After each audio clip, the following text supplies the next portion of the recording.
Assalamualaikum warahmatullahi wabarakatuh. Perkenalkan, nama saya Syifa Ardila dari kelas 2A.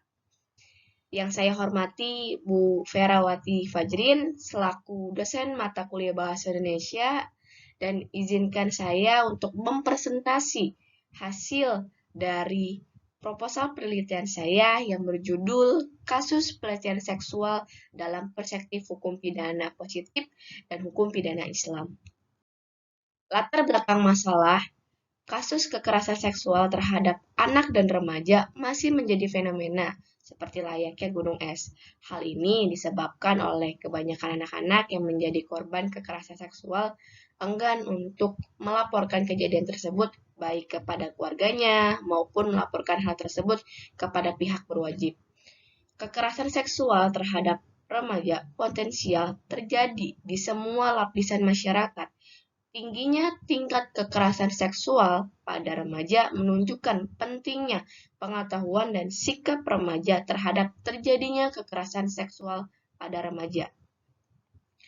Di Indonesia sendiri masih lemah dalam sistem perundang-undangan dalam menangani kasus kekerasan seksual tersebut, sehingga masih banyak para pelaku yang melakukan kekerasan seksual baik terhadap anak di bawah umur biasanya adalah seseorang yang dikenali oleh korban, bahkan orang terdekat korban. Hal yang serupa juga terjadi pada sesama remaja, biasanya dikenal oleh korban, bahkan orang yang terdekat dengan korban, seperti kekasihnya sendiri yang dipaksa melakukan yang tidak sewajarnya untuk dilakukan. Rumusan masalah. 1. Bagaimana rumusan tindakan pidana pelecehan seksual dalam hukum pidana positif dan hukum pidana Islam? Yang kedua, bagaimana pertanggungjawaban pidana pelecehan seksual dalam hukum pidana positif dan hukum pidana Islam? Dan yang ketiga, bagaimana sanksi pidana pelecehan seksual dalam hukum pidana positif dan hukum pidana Islam? Adapun tujuan penelitian yaitu 1. Mengetahui rumusan masalah tindak pidana pelecehan seksual menurut hukum pidana positif dan hukum pidana Islam. Yang kedua, mengetahui pertanggungjawaban hukum pidana pelecehan seksual dalam pandangan hukum pidana positif dan hukum pidana Islam. Dan yang ketiga, serta mengetahui sanksi pidana terhadap pelaku pelecehan seksual menurut hukum pidana positif dan hukum pidana Islam.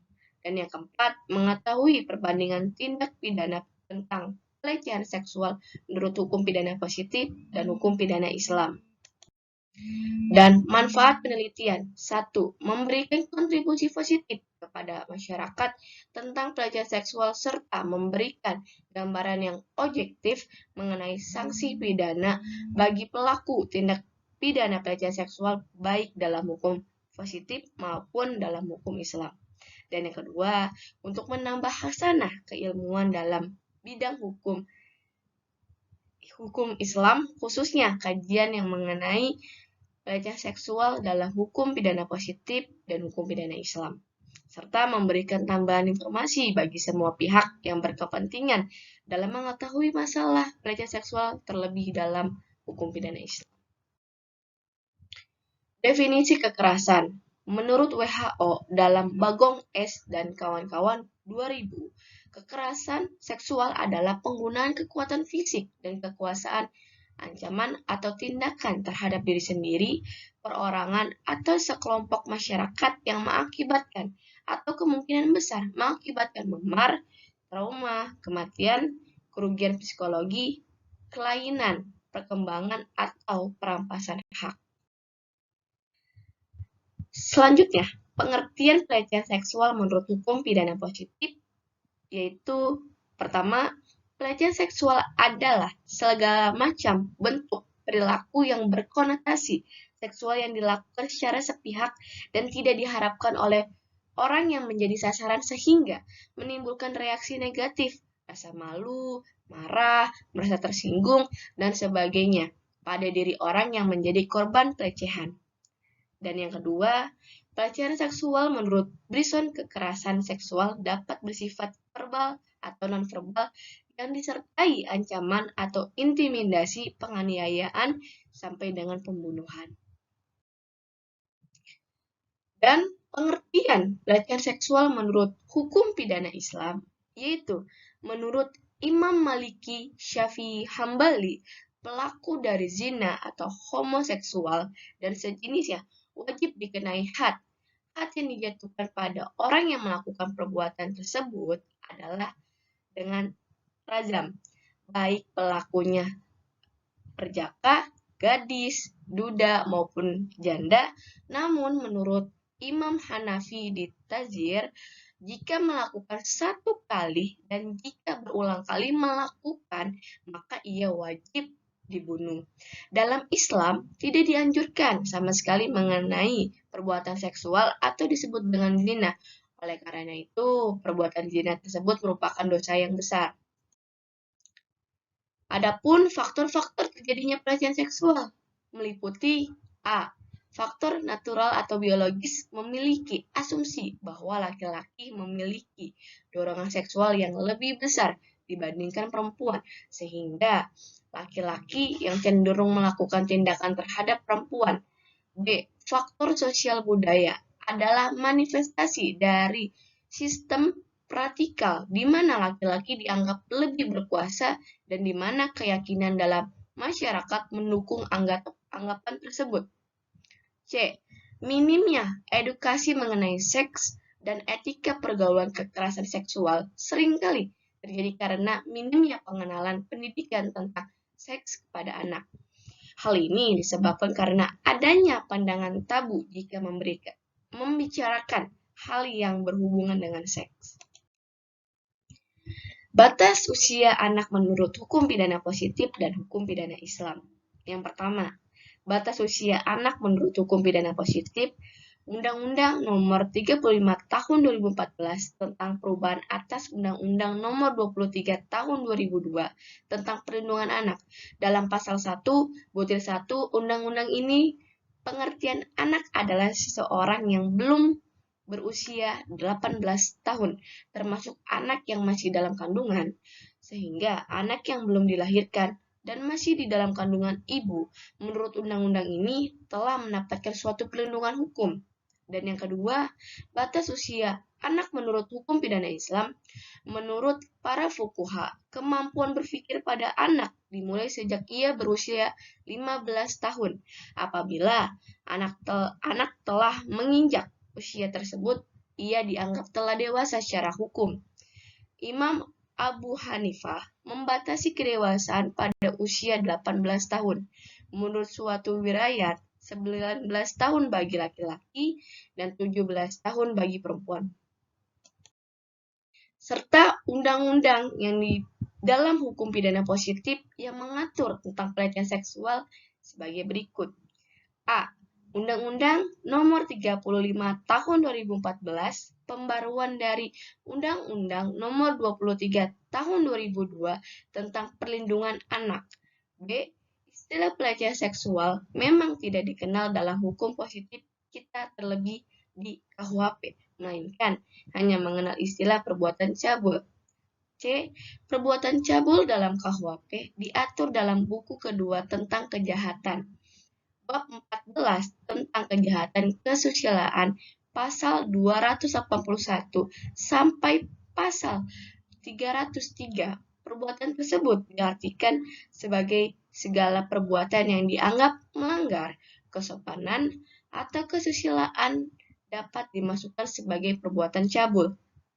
Misalnya, perbuatan cabul dilakukan laki-laki atau perempuan yang telah kawin, yaitu pasal 284. Sedangkan perkosaan yaitu pasal 285 atau membujuk berbuat cabul orang yang masih belum dewasa yaitu pasal 293. Jadi, di Indonesia, pelecehan seksual dapat dijerat dengan pasal percabulan, yakni pasal 289 hingga pasal 296 KUHP dengan hukuman paling lama 5 tahun penjara. Hukum pidana Islam yang mengatur tentang pelecehan seksual.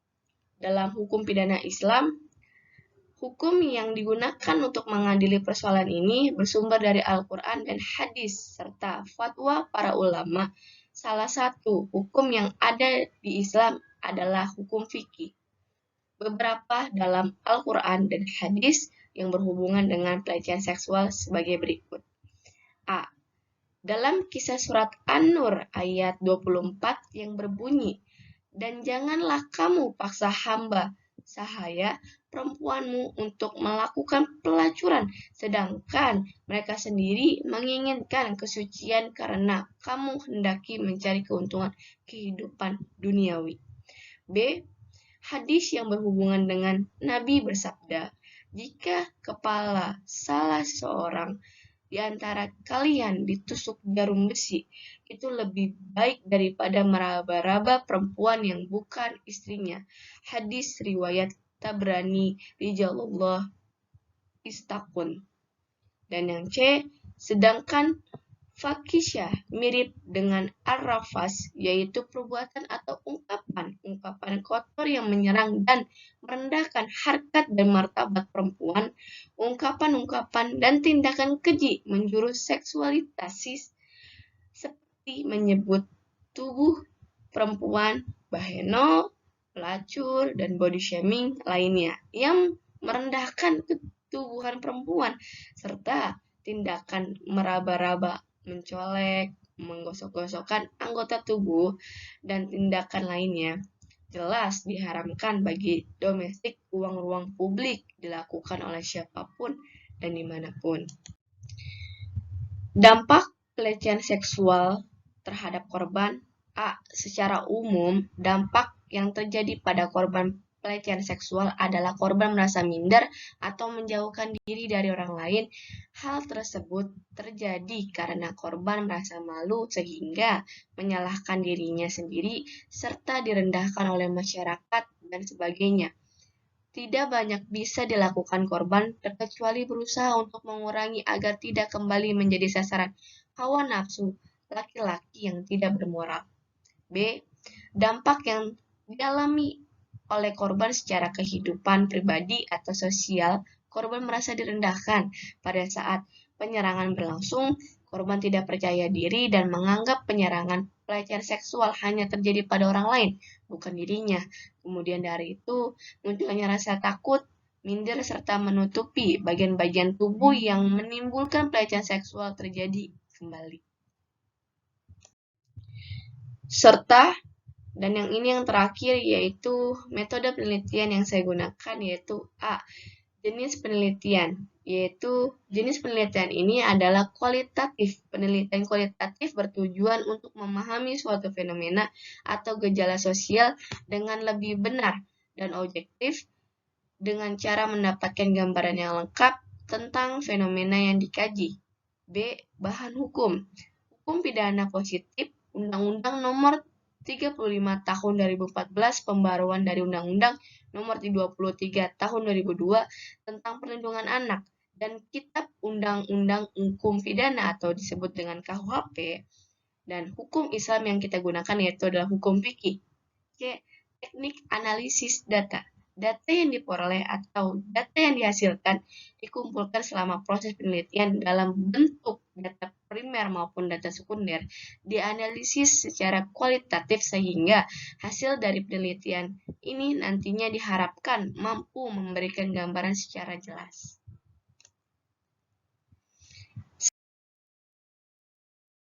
Dan terima kasih. Kurang lebihnya mohon maaf. Apabila ada salah kata dalam penyampaian, mohon dimaafkan. Saya Syifa Ardilah. Wassalamualaikum warahmatullahi wabarakatuh.